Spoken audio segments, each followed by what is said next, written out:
Miscellaneous example 26 में लिखा हुआ है कि यदि ए एक मैट्रिक्स आपको दी गई है, that is cos theta sign theta minus sign theta cos theta, तो सिद्ध करिए कि A to the power n is equal to cos n theta sin n theta minus sin n theta cos n theta. अब इसमें ये जो N आ गया, ये एन क्या चीज है, तो यहां बगल में बताया गया कि एन जो है वो प्राकृतिक संख्याओं का एक समुच्चय है। n belongs to the set of all natural numbers। ठीक है, इसका क्या मतलब है, ये वाली बात आपको बता दी गई है। देखिए ये बात आपको क्या कर दी गई है, दे दी गई है। आपको ये प्रूफ करके दिखाना है कि a to the power n की वैल्यू इतने के बराबर आएगी। इसको कैसे प्रूफ करेंगे, तो देखिए आपने क्लास 11th में एक चैप्टर पढ़ा था, प्रिंसिपल ऑफ मैथमेटिकल इंडक्शन, गणितीय आगमन का सिद्धांत। याद है किसी बच्चे को कि गणितीय आगमन के सिद्धांत कैसे करते थे हम लोग? उसमें हम लोग 3 स्टेप में क्वेश्चन सॉल्व करा करते थे। सबसे पहले स्टेप 1 करते थे, जिसमें n इज इक्वल टू 1 के लिए अपने स्टेटमेंट को सिद्ध करते थे कि यह सत्य है। ठीक है, दूसरी स्टेप में क्या करते थे, n is equal to k पर अपने स्टेटमेंट को सत्य ट्रू मान लेते थे, एज्यूम कर लेते थे। थर्ड स्टेप पे क्या किया जाता था, n is equal to k plus 1 पर फिर से हमें स्टेटमेंट को सत्य सिद्ध करना होता था। अगर ये तीनों स्टेप आपने अच्छे से करके दिखा दी तो जो भी स्टेटमेंट आपको गिवन स्टेटमेंट होगा वो आपका कैसा मान लिया जाएगा कि सत्य है, ट्रू है, अदरवाइज फॉल्सिफाई हो जाएगा, फिर उसका फॉल्सिफिकेशन हो जाएगा। तो कैसे करेंगे आप देखिए, उसी से करते हैं गणितीय आगमन सिद्धांत से। तो मैं यहां पर लिख देता हूं ताकि आप सभी बच्चों को याद आ जाए।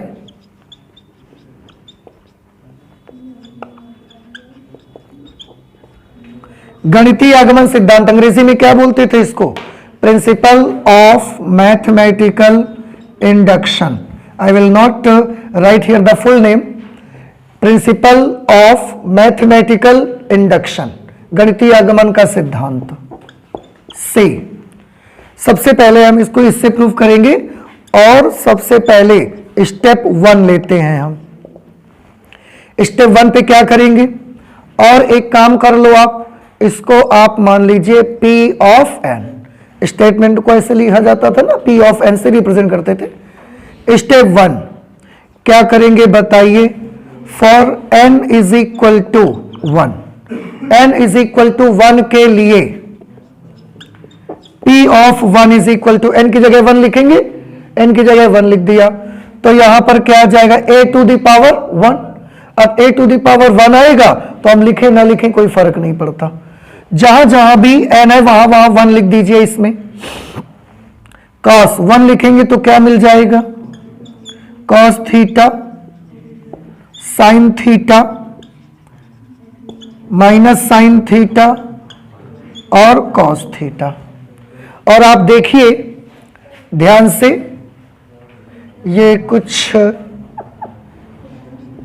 इज इक्वल टू, आप बेटा देखें स्टेप 1 कर रहे हैं, for n is equal to 1, n is equal to 1 के लिए हमने इनकी जगह 1 लिखा, तो P of 1 is equal to a to the power n करेंगे, यानी कि a टू द पावर 1 लिखेंगे तो a ही रहेगा। और यहां पर भी जब सब जगह 1 1 1 लिख देंगे तो ये इस तरीके का आ जाएगा। और आप देख रहे हैं कि ये वाकई में एक इक्वल है। देखिए चाहे तो आप cos theta sign theta minus sign theta cos theta, cos theta sign theta minus sign theta cos theta, ये एक इक्वल है कि नहीं है? तो हमको इससे क्या पता चला, हम लिख सकते हैं अतः n बराबर 1 पर दिया गया कथन, दिया गया कथन सत्य है। Given statement is true. Now let's move to the step number 2। बताइए स्टेप 2 में क्या किया जाए, हाँ n is equal to k के लिए कथन को सत्य मान लिया जाए। तो यहां पर लिख देंगे माना n is equal to k पर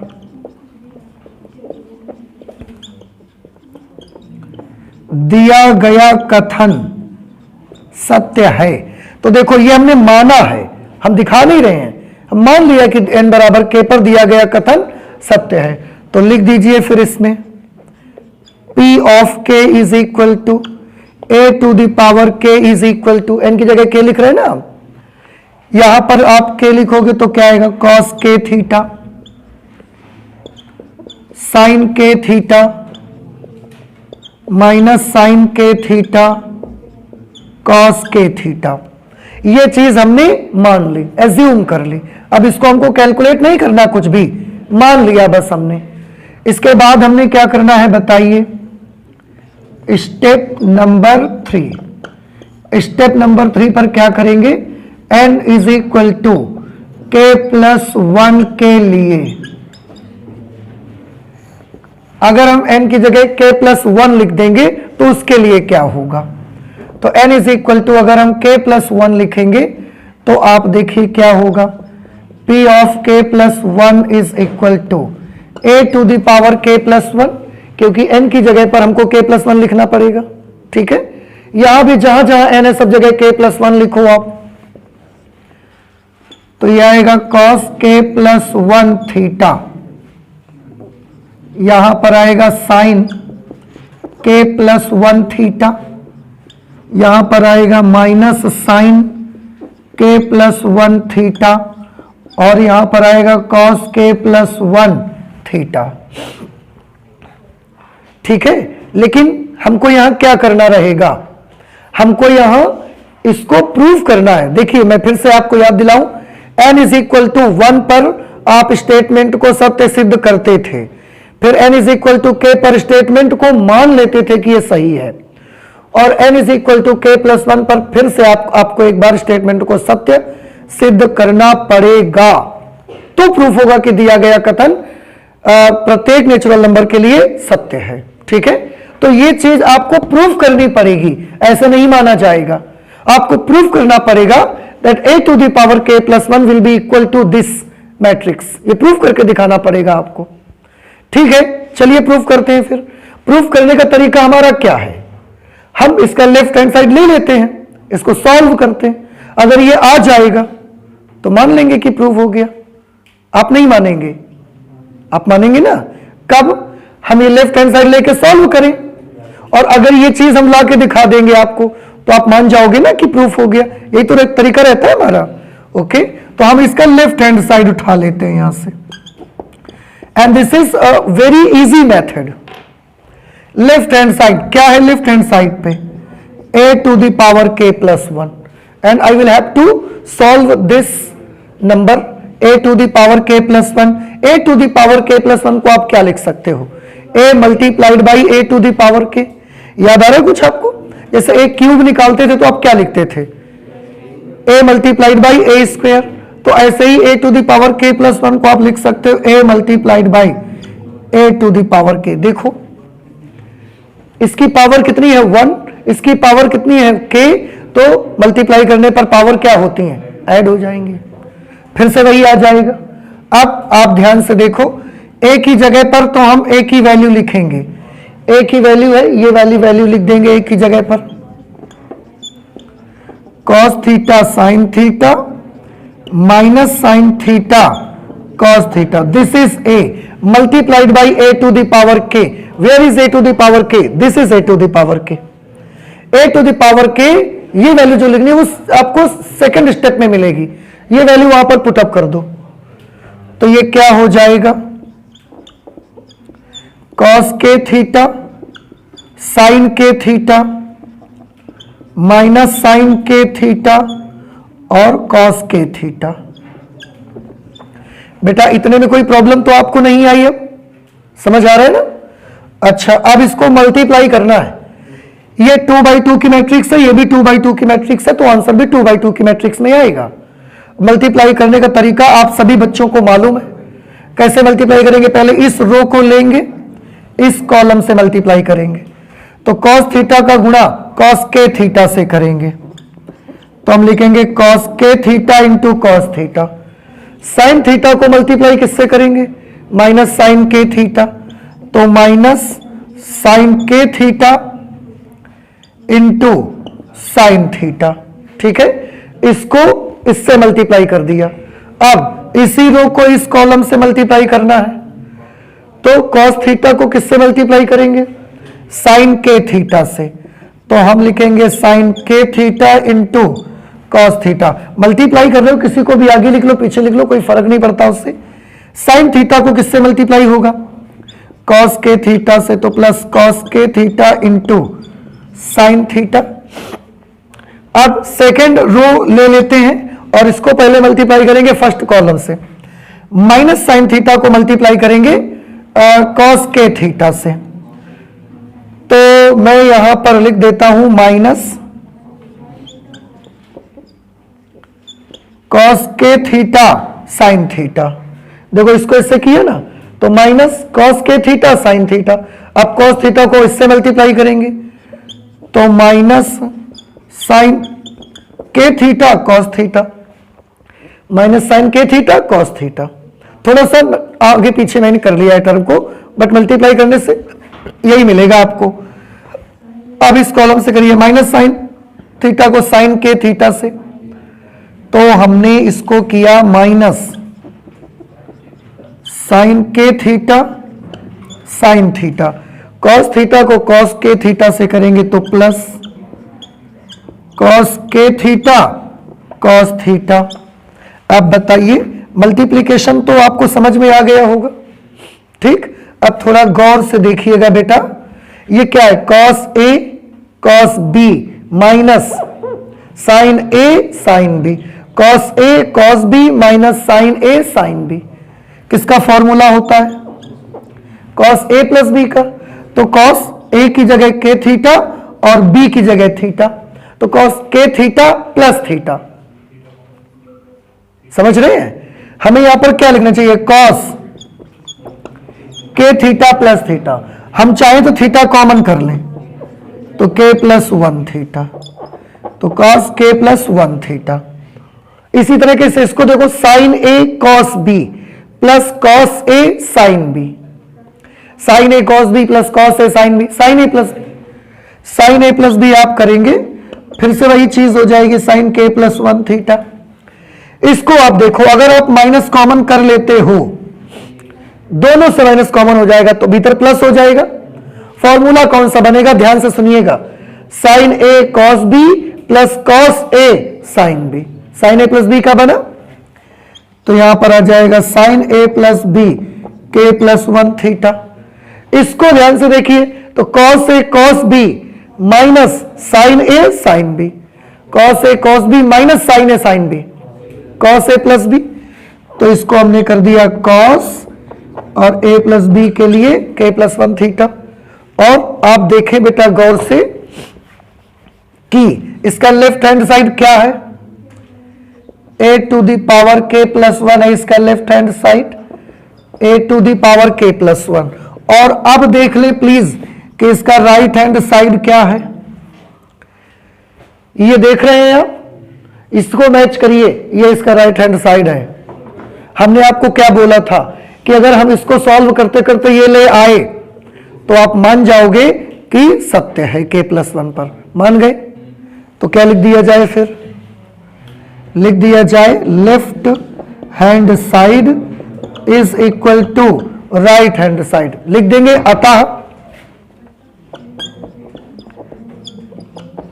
दिया गया कथन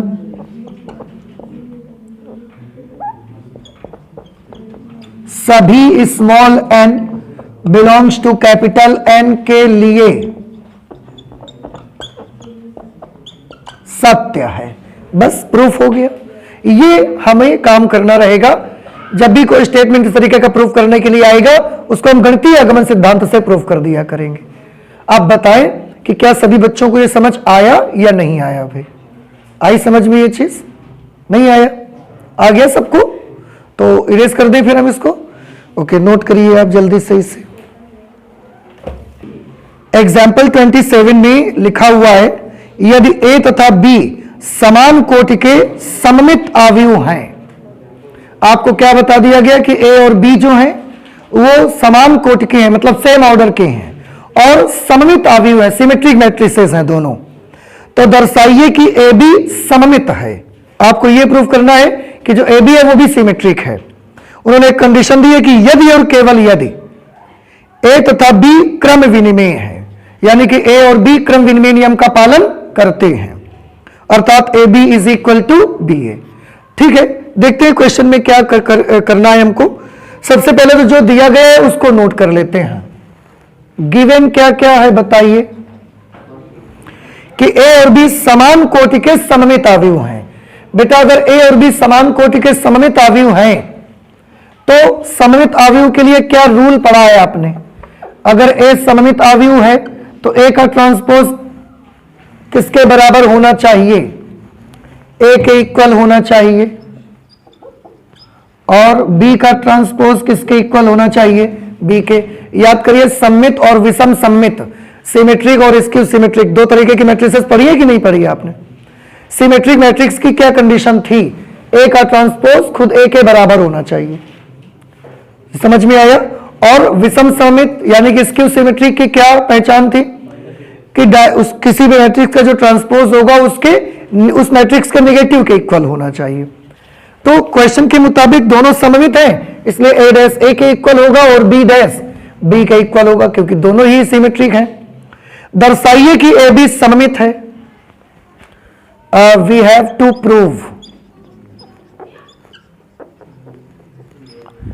हमें प्रूव क्या करना है?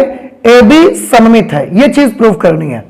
बेटा अगर ए बी सममित है तो ए बी का ट्रांसपोज ए बी के इक्वल आ जाना चाहिए। फिर तो भाई अगर कोई भी मैट्रिक्स सममित होती है, सिमेट्रिक होती है, तो उसका ट्रांसपोज उसी के इक्वल आता है कि नहीं आता? तुमने बोला कि सिद्ध करो कि ए बी सममित है, तो अगर ए बी सममित होगी तो ए बी का ट्रांसपोज ए बी के बराबर आएगा, और अगर बराबर नहीं आया तो हम समझ जाएंगे कि सममित नहीं है। लेकिन उन्होंने तो बोला है सिद्ध करो, तो जरूर कुछ ना कुछ कंडीशन तो देंगे ही वो। आगे लिखा है यदि और केवल यदि ए और बी क्रम विनिमेय है। एक चीज और उन्होंने दी है, इफ ए एंड बी और कम्यूटेटिव। ए और बी कैसे हैं?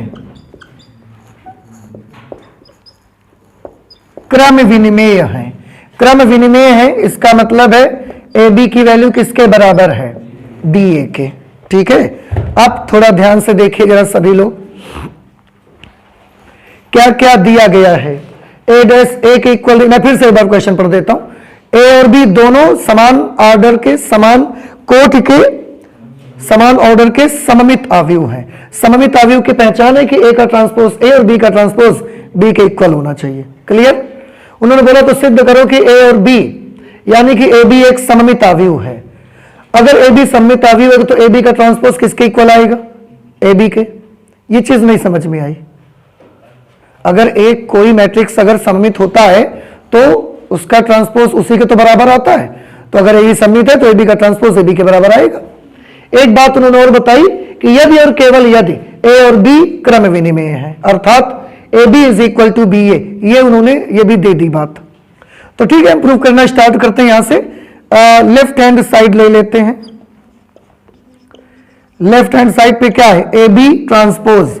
बता सकते हैं ट्रांसपोज की प्रॉपर्टीज आपको बताई गई थी, तो what will be the transpose of A B? क्या लिखा जाए? A dash into B dash, कि B dash into A dash, B dash into A dash. Transpose की प्रॉपर्टी भूल गए आप? B dash into A dash. ठीक है, यानी कि A B transpose is equal to B transpose into A transpose.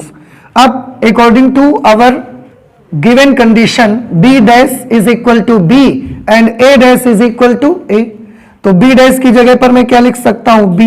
A dash की जगह पर मैं क्या लिख सकता हूं? ए। तो ये बी ए आ गया, ए बी ट्रांसपोज, और बी ए की वैल्यू भी क्वेश्चन ने बता दी है किसके इक्वल है? ए बी के इक्वल है। तो आप देखें, प्रूव हो तो गया। देख लो ना, आपको क्या प्रूव करना था? A B dash is equal to A B, तो A B dash is equal to A B, prove हो गया। नहीं समझ आया? और इसका क्या मतलब है? अगर ए बी का ट्रांसपोज खुद ए बी के बराबर आ गया है तो इसका क्या मतलब है? इसका मतलब है कि ए बी सममित अवयव है।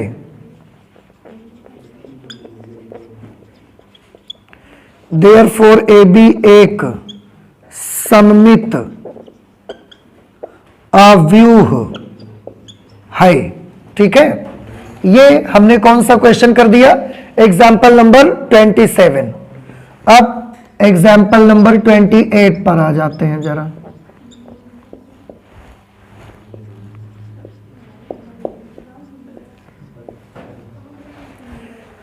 एग्जाम्पल नंबर 28 में हमको 3 मैट्रिसेस दी गई हैं। एक मैट्रिक्स हमको ए दी गई है 2 -1 3 4। एक बी मैट्रिक्स दी गई है दैट इज 5 2 7 4। और एक मैट्रिक्स सी दी गई है जो कि 2 5 3 8 इस तरीके से है। बोला एक ऐसा अव्यूह डी ज्ञात कीजिए। आपको एक मैट्रिक्स डी मालूम करनी है।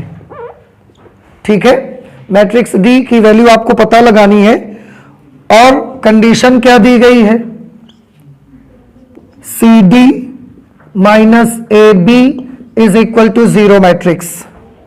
ठीक है, अब फिर से ध्यान से क्वेश्चन सुन लीजिए। उन्होंने 3 मैट्रिक्स दी है ए बी और सी। 2 -1 3 4 5 2 7 4 2 5 3 8। अब ये 3 तो उन्होंने दी हैं। उन्होंने बोला कि एक और मैट्रिक्स डी का पता लगाओ, मतलब चौथी मैट्रिक्स डी को पता लगाना है आपको। और इस मैट्रिक्स ऐसी होनी चाहिए जिसके लिए ये कंडीशन फॉलो होती रहे, ये कंडीशन फुलफिल होती रहे, ऐसी मैट्रिक्स आप पता लगाओ डी। तो इसके लिए काम कर लो ना, आप मान लो डी को, कुछ भी मान लो। माना matrix D is equal to, क्या मान लिया जाए बताइए? ए बी सी डी या एक्स वाई जेड डब्ल्यू, जो मर्जी आप मान लो। चलो हम एक्स वाई जेड डब्ल्यू मान लेते हैं, क्योंकि मुझे लगता है sir A B C D इन्होंने माना है, तो जो वो करेंगे वो हम लोग जरूरी नहीं है कर ले। तो matrix D is equal to X Y Z W, ये हमने मैट्रिक्स मान लिया। समझ आया? अब इस पे पुटअप करिए वैल्यू। यहां पर पुटअप करेंगे C D minus A B is equal to 0 matrix. ये जो 0 है ये 0 मैट्रिक्स को रिप्रेजेंट करता है, ध्यान रखिएगा आप। ठीक है, सी इंटू डी, सी की जगह पर देखो क्या लिखोगे? 2 5 3 8 मल्टीप्लाइड बाई डी की जगह पर X Y Z W minus A की जगह पर क्या लिखा जाएगा? 2 -1 3 4 मल्टीप्लाइड बाई बी की जगह पर क्या लिखेंगे? देखो 5 2 7 4 is equal to 0 matrix. 0 matrix को ऐसा लिख लो आप। उसको भी इसी ऑर्डर का लिखोगे, ये बहुत ध्यान रखना। इधर सब 2/2 के हैं तो उधर 3/3 ना लिख देना, उधर भी 2/2 ही होनी चाहिए। मल्टीप्लाई करिए, चलिए मल्टीप्लाई कराना तो सबको आता है ना, कर देते हैं। पहले इस रो को इस कॉलम से 2x प्लस 5z, फिर इस रो को इस कॉलम से 2y प्लस 5w, 3 8 को इससे करेंगे 3x प्लस 8z, और इसको इससे करेंगे तो 3y प्लस 8w माइनस, इसको बेटा आप करेंगे मल्टीप्लाई, 2 5 10 और 2 5 10 और माइनस 7। फिर इस रो को इस कॉलम से करिए तो 2 2 4 माइनस 4, फिर इसको इससे करेंगे 3 5 15 माइनस 4 7 28, फिर इसको इससे करेंगे 3 2 6 minus 4 4 16 is equal to 0 0 0 0। Null matrix, 0 matrix, जो भी आपकी मर्जी कह लो इसको। आप थोड़ा ध्यान से देखो, इसमें इसको माइनस करना है आपको। हम थोड़ा डायरेक्ट कर लें, चेक कर लिए ना, सब ठीक है ना? अब हाँ, आप भी देखते जाया करिए भाई। 2x प्लस 5z माइनस करेंगे इसको, 10 - 7 कितना हुआ? 3। तो मैं लिख सकता हूं 2x प्लस 5z माइनस 3, और यहां पर क्या आएगा? 2y प्लस 5w, 15 - 28 करेंगे माइनस 13। ओ सॉरी, ये वाला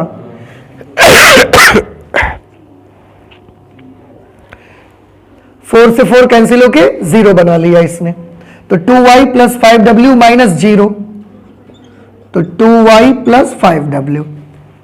अब ये आया 3x प्लस 8z प्लस 13, कैसे माइनस 13 आएंगे, ये माइनस वो माइनस मिलके प्लस बन जाएंगे। फिर 3y plus 8w plus 8w minus minus 10 plus 10 बन जाएगा, इज इक्वल टू 0 0 0 0। अब दोनों साइड में कंपेयर करवा दीजिए, कंपैरिजन करवा दीजिए, तो कंपेयर करेंगे तो कौन किसके इक्वल होगा, देखिए ये 2x plus 5z minus 3, 2x plus 5z minus 3 is equal to 0 होगा। 3 को उधर भेज दो अगर, तो क्या आ जाएगा प्लस 3। Let equation number 1। ऐसे 2y प्लस 5w भी 0 के इक्वल होगा, 2y plus 5w is equal to 0। Let this is equation number 2। 3x plus 8z plus 13 is equal to 0 आएगा ना, तो ये बनेगा 3x plus 8z is equal to minus 13, equation number 3। इसको जब आप करोगे तो ये क्या बना लेगा, 3y plus 8w is equal to minus 10, this is equation number 4। ठीक है, अब आपको इन इक्वेशंस को सॉल्व करना है, x, y और z और w की वैल्यूज मालूम करनी है। हाँ, कैसे कर सकते हैं बताइए।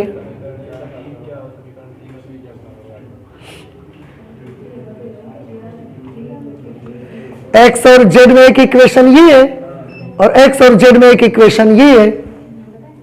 ठीक है, इन दोनों को सॉल्व कर लेना पड़ेगा हमको, 1 और 3 को, और फिर 2 और 4 को अलग सॉल्व करेंगे। ठीक, अच्छा भाई, हाँ 6 प्लस 16 होगा यहां पर, तो हमसे गलती हो गई होगी। 3 2 जार 6 और 4 4 जार 16। ओ माई गॉड, 16 प्लस 6 22। यहां पर भी 3 5 जार 15, 4 7 जार 28। तो ये हमने माइनस क्यों लगा दिया था, ये माइनस की वजह से हमें लगता है वहां भी माइनस हो गया मेरे से। तो ये कितना बन जाएगा, ये बन जाएगा 43, माइनस 43 यहां बन जाएगा। अच्छा, और यहां 22 बन जाएगा, माइनस 22। तो इक्वेशंस में ये 3x plus 8z is equal to 43 और 3y plus 8w is equal to 22। अब सही है, एक मिनट मैं थोड़ा सा चेक कर लेता हूं जरा इक्वेशन सही बनी कि नहीं बनी। बन गई, ओके, अच्छा किया आपने बता दिया, नहीं तो ये गलती हो जाती मुझसे। अब इन दोनों को बेटा हमको सॉल्व करना है भाई, इक्वेशन 1 और 3 को कैसे किया जाए। z इक्वल करना है कि x इक्वल कर लिया जाए, x इक्वल कर लो। ठीक है, तो हम एक काम करते हैं, इक्वेशन नंबर 1 में 3 से मल्टीप्लाई करवा दो और इक्वेशन नंबर 3 में 2 से करवा दो। इक्वेशन नंबर 3 में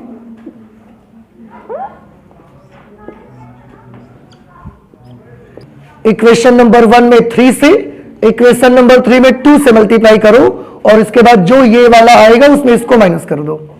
चलो पहले इक्वेशन 1 में 3 से मल्टीप्लाई करिए, तो ये क्या बन जाएगा, 3 2 जार 6, ओ सॉरी 6x, 3 5 जार 15, z इज इक्वल टू 9।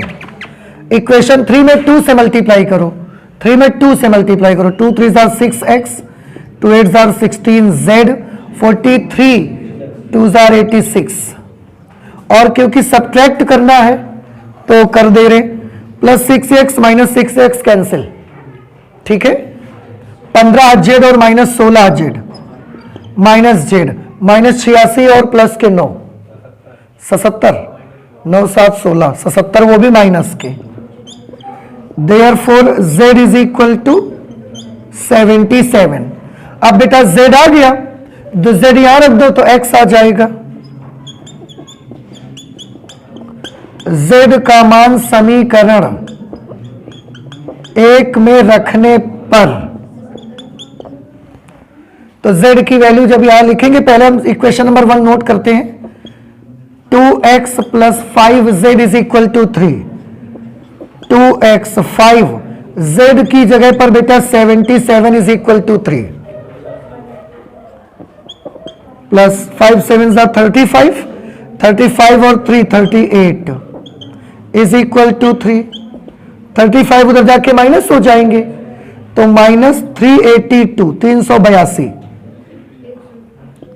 तो x इज इक्वल टू 2 से डिवाइड कर देंगे, 2 एकम 2 18 1, माइनस 191, तो x की वैल्यू कितनी आ गई, माइनस 191, और z की वैल्यू कितनी आ गई, 77, x आ गया, z आ गया। अब आपको क्या निकालना रह गया, y और w। हमने 1 और 3 को सॉल्व कर लिया है, आप 2 और 4 को सॉल्व करिएगा। अब हम इसको नहीं कर रहे हैं, ठीक है, आप इसको कैलकुलेट करिए, किस इक्वेशन को, इक्वेशन नंबर 2 और 4 को, इन दोनों इक्वेशंस को आप कैलकुलेट करिए और y और w की वैल्यूज निकाल लीजिए। कर लेंगे या मैं करके दिखाऊं, इसको आ जाएगा, सिंपल सी लीनियर इक्वेशन इन 2 वेरिएबल है, 2 चरों वाला रैखिक समीकरण, और आप तो कर सकते हो ना उसको, ठीक है, इसको आप करिएगा। हम चलते हैं मिसलेनियस एक्सरसाइज 3 पर, आप प्लीज जल्दी से नोट कर लें इसे।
बेटा देखिए मिसलेनियस एक्सरसाइज 3 में फर्स्ट क्वेश्चन हम लोग सॉल्व करेंगे। लिखा हुआ है मान लीजिए a इज इक्वल टू 0 1 0 0 ए की वैल्यू दी गई है 0 1 0 0। सभी small n belongs to capital N के लिए, यानी कि जो n है नीचे दिया हुआ n वो नेचुरल नंबर के सेट को बिलोंग करता है। इसके लिए सिद्ध करना है आपको A I plus B A whole power n is equal to A to the power n I plus n A to the power n minus 1 B A. ये आपको प्रूफ करके दिखाना है।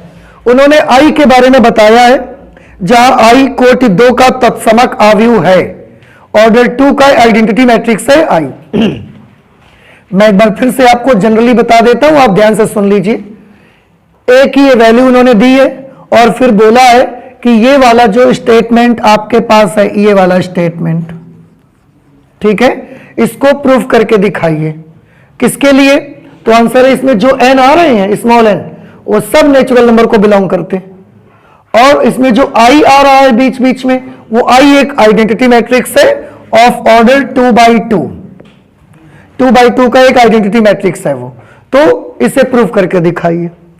फिर से हम इसको गणितीय आगमन सिद्धांत से ही करके दिखाएंगे। सॉल्यूशन करेंगे, और सॉल्यूशन किस मेथड से करेंगे?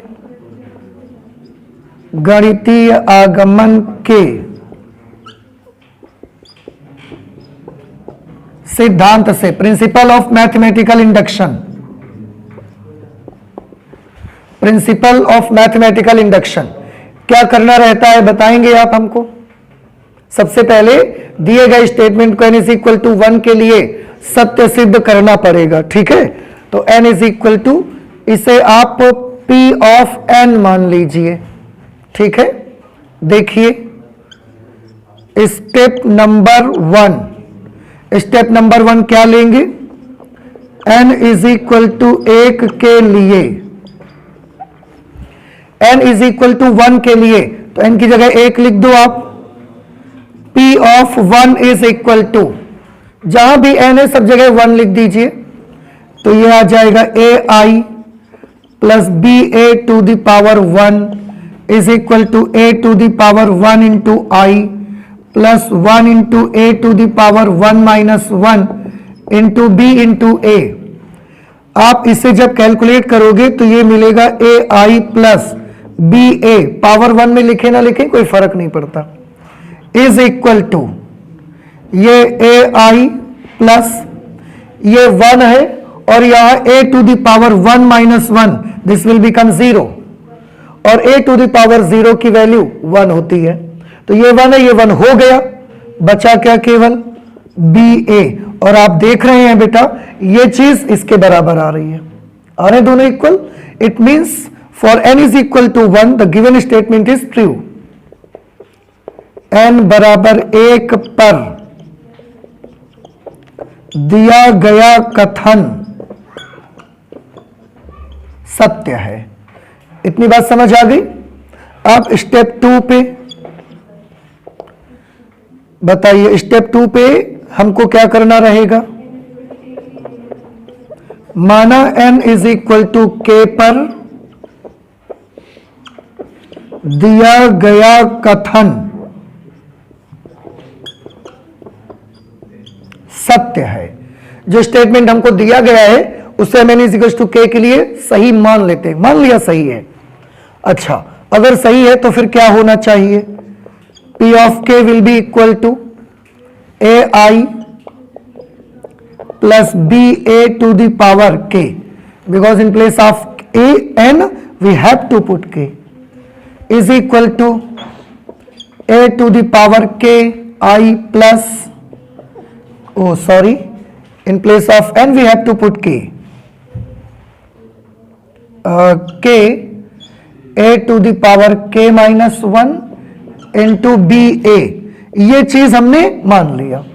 अब थर्ड स्टेप में क्या करना रहता है? n is equal to k plus 1 के लिए फिर से हमें दिया गया स्टेटमेंट को सत्य सिद्ध करना रहता है, ठीक है।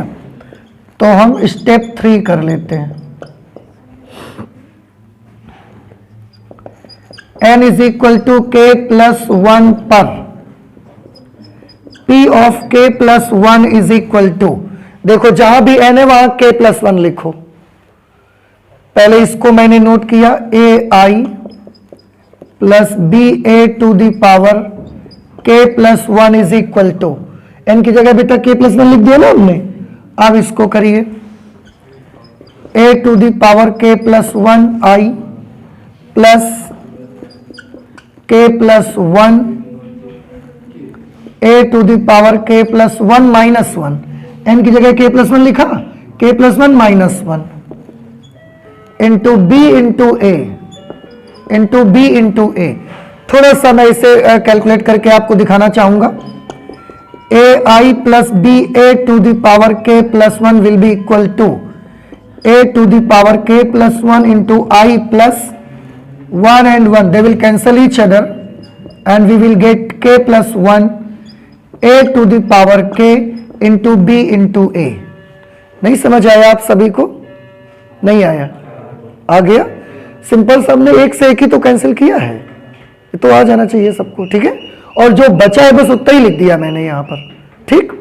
अब m इज इक्वल टू के प्लस 1 पर हमको दिया गया कथन सत्य सिद्ध करना होता है, ठीक है।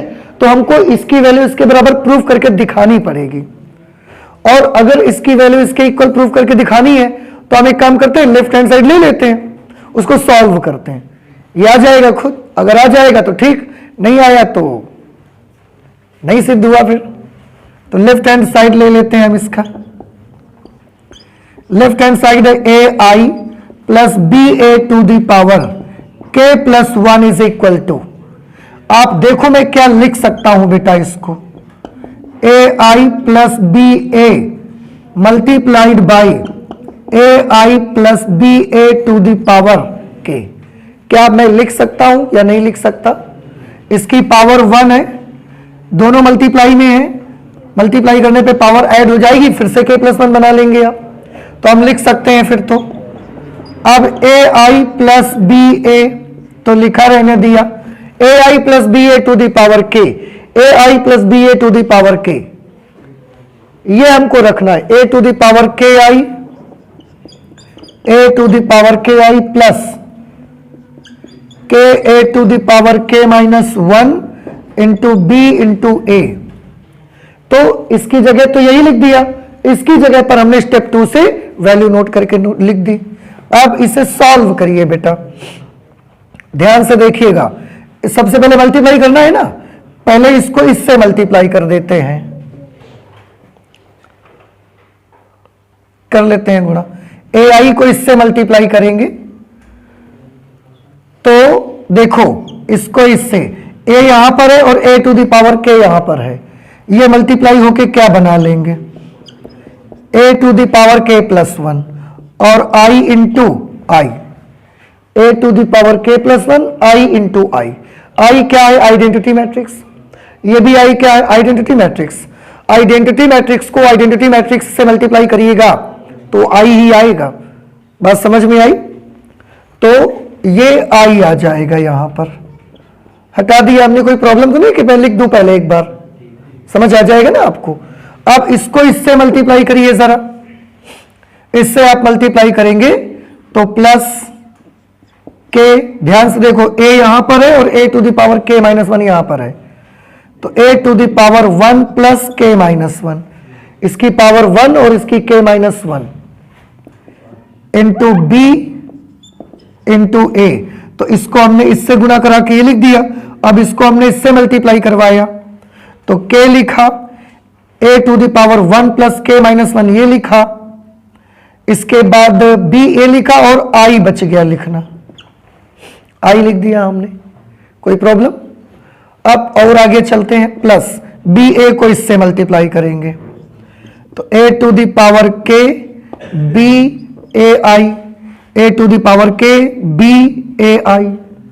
अब इसी को इससे मल्टीप्लाई करिए प्लस, तो ये तो हमने के लिख दिया पहले, फिर a to the power k minus 1, A to the power k minus 1, k लिखा स्मॉल ए, सॉरी के लिखा, a to the power k minus 1, ये दोनों लिख दिए हमने। अब b square into a square, b square into a square, इतना ही तो आ जाएगा। अब थोड़ा गौर से सभी बच्चे देखेंगे, a to the power k plus 1 into I, देखो थोड़ा थोड़ा आने लगा, ये तो प्रूफ करना है, ये स्टेप मैच करने लगे, है ना। अच्छा, और देखिए -1 से +1 कैंसिल कर दिया बेटा हमने, क्या बचा आप देखो, इसमें बचा k, a to the power k b, और मैट्रिक्स a में i से मल्टीप्लाई करवा देंगे तो a ही तो आएगी। याद करिए किसी भी मैट्रिक्स को आइडेंटिटी मैट्रिक्स से मल्टीप्लाई करते वही आ जाता है, आ गया वही। प्लस इसको देखो बेटा, a to the power k b और a i की जगह a plus k a to the power k -1 b square, a square की वैल्यू क्या होगी। अभी तक हमने a स्क्वायर की वैल्यू नहीं निकाली है भाई, निकाल देते हैं, 1 मिनट लगेगा। a स्क्वायर कैसे निकाला जाए, a multiplied by a, 0 1 0 0 multiplied by again 0 1 0 0। नहीं समझ में आया, दोनों बार a लिखना है, गुणा कराना है। मैट्रिक्स का मल्टीप्लिकेशन आता है आपको सबको, कोई प्रॉब्लम तो नहीं है, तो देख लेना 0 आ जाएगा ये, ठीक है। आप चेक करके कराइएगा, सारे एलिमेंट 0 0 0 0 आएंगे and that will be a null matrix, zero matrix, और उसको हम 0 से लिख सकते हैं। So a square will become 0, और बेटा जब a स्क्वायर 0 हो जाएगा तो हम उसकी जगह पर क्या लिख देंगे, 0, a to the power k plus 1 i। ये दोनों टर्म्स बेटा ध्यान से देखिए, इसका तो काम खत्म हो गया क्योंकि इसके साथ मल्टीप्लिकेशन में कौन आ गया, और 0 से मल्टीप्लाई करेंगे it will become completely 0, so this term will become 0। इन दोनों टर्म से देखिए क्या कर सकते हैं, a to the power k b a to the power k b a we can take as common, तो कॉमन ले लेंगे तो क्या बचेगा, k plus 1 a to the power k b a, and I hope कि शायद answer आ चुका होगा। मैच करिए, ये मैच करिए, आ गया ना। इसका मतलब ये कौन सा साइड आ गया, राइट हैंड साइड। तो हम क्या लिख सकते हैं, अतः दिया गया कथन सभी n बिलोंग्स टू n के लिए सत्य है। अब मैं नहीं लिखूंगा, आप लिख लेते हो, नहीं समझ आया। तो इस तरीके से PMI की हेल्प से, प्रिंसिपल ऑफ मैथमेटिकल इंडक्शन, गणितीय आगमन सिद्धांत की मदद से आप इस तरीके से अपने क्वेश्चंस को सॉल्व कर सकते हैं। इसके बाद क्वेश्चन नंबर 2, ठीक है। तो आज हम क्वेश्चन नंबर 1 तक रख लेते हैं, फिर बाकी क्वेश्चंस हम लोग सॉल्व करेंगे एट द नेक्स्ट क्लास। लेकिन मैं आपको बता दूं एक चीज कि क्वेश्चन नंबर 2 और क्वेश्चन नंबर 3 अगर आप ट्राई करिए तो मैथमेटिकल इंडक्शन से ही ट्राई कर लीजिएगा, आपको आ जाएंगे, ठीक है। सभी लोग करने का प्रयास करेंगे। तो आज हम मैथमेटिक्स में इतना ही रखेंगे, आगे और भी पढ़ाई करेंगे लेकिन नेक्स्ट क्लास में। Thank you.